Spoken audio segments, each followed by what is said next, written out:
The screen froze right as the crowd roared.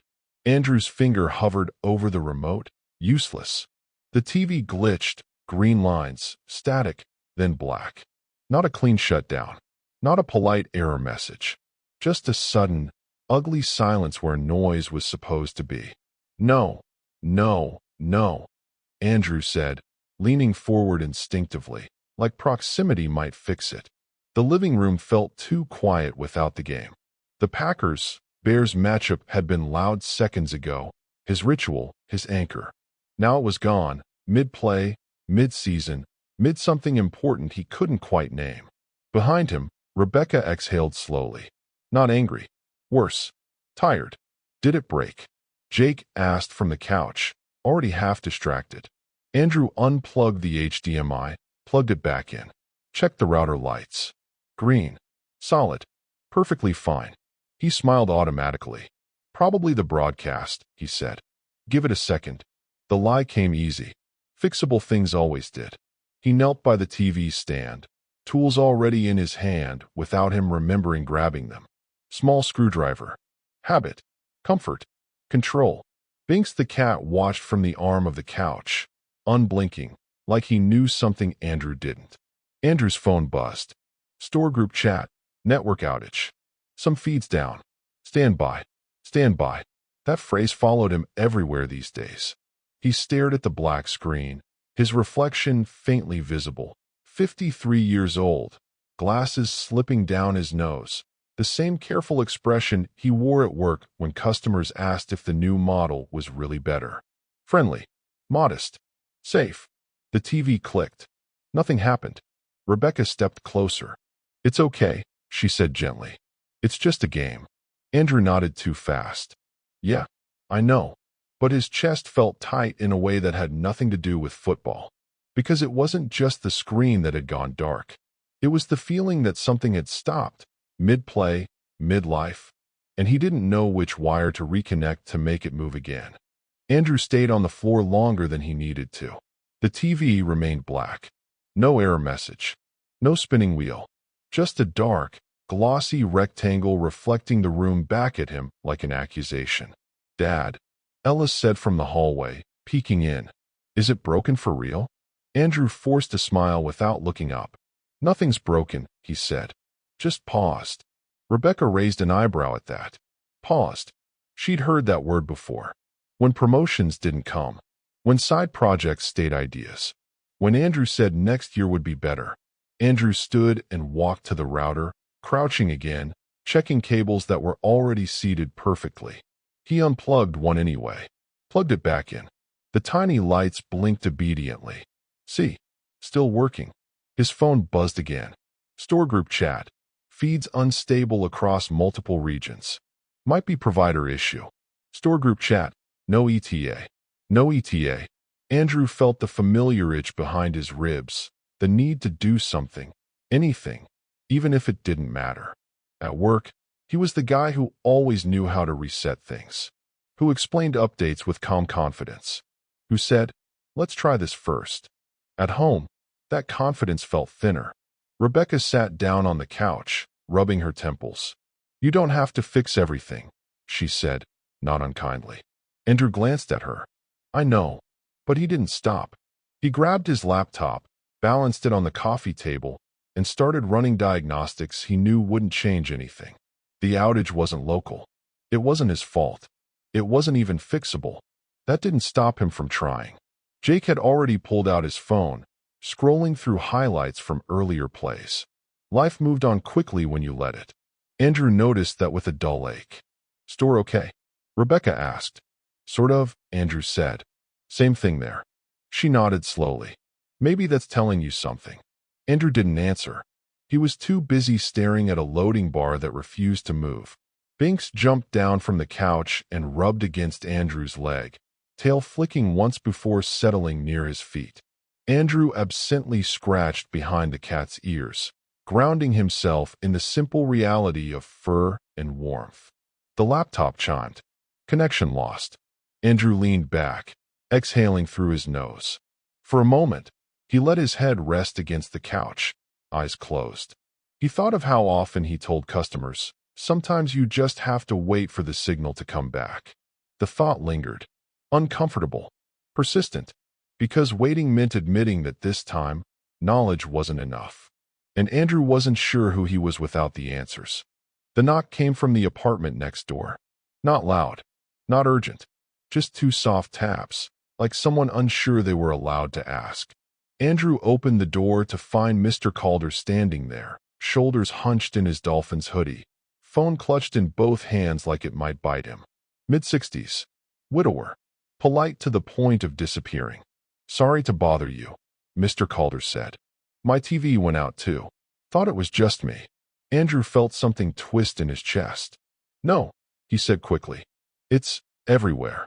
Mr. Calder nodded, relieved, then hesitated. "You're the electronics guy, right?" "I thought maybe." Andrew almost said sure. The word sat right there, ready. Reflex. Identity. The thing that made him useful. Instead, he paused. "I can look," he said carefully. "But I don't think it's fixable." Mr. Calder blinked. Oh. The disappointment was small. Quiet. Worse than anger. Inside the apartment, the TV was just as black. Andrew checked the basics out of courtesy, not hope. Power was fine. Connection solid. Same silence. Mr. Calder sighed and lowered himself into a chair. "Game was the only thing I was looking forward to today," he said, not complaining. Just stating a fact. Andrew felt the weight of that land. "My dad used to say," Mr. Calder added, "that when the picture goes out, it's usually not about the picture." Andrew looked at him. "What was it about?" Mr. Calder shrugged. "Attention, I guess. Makes you notice what you were using it to avoid." The words hit harder than they should have. Back in his own living room, Andrew sat with his family as the night deepened. Phones buzzed with rumors. Power outages. Provider failures. No clear explanation. The game resumed somewhere else, invisible to them. Rebecca broke the silence. "You ever think," she said gently, "that you hide in fixing things because it keeps you from asking what you actually want?" Andrew opened his mouth, closed it. What he wanted felt dangerous to say out loud. To matter. To be more than helpful. To stop feeling like life was buffering. Binks hopped onto his lap, curling in without permission. Andrew rested his hand on the cat's back, feeling the steady rise and fall. The game finally came back on. Andrew didn't rush to turn it up, because somewhere between the silence and the questions, a truth had slipped in quietly. The blackout hadn't interrupted his night. It had interrupted the story he'd been telling himself about who he was. The game resumed without ceremony. Sound returned first. The roar of the crowd poured back into the room like it had never left, loud and impatient. Then the picture snapped into place. Players lined up, the play already moving. Jake cheered. Ella looked up from her phone. Rebecca reached for the remote. Andrew didn't. He watched the screen, waiting for the relief that was supposed to come with everything working again. It didn't. Instead, his chest felt heavier. The moment he'd been waiting for, normal, had arrived. And it felt wrong, like slipping back into a jacket that didn't fit anymore. At the store, his phone lit up with messages. Store group chat. Feed restored. System stable. Store group chat. Back to normal ops.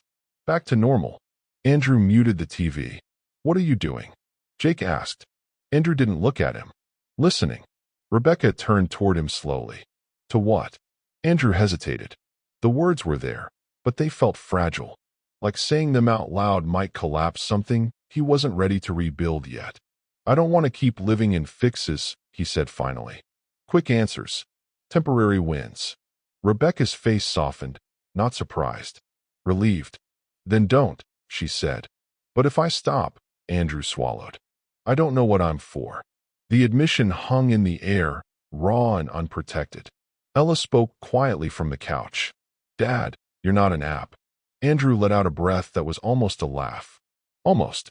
He looked at the TV again. At the game he'd planned his whole evening around.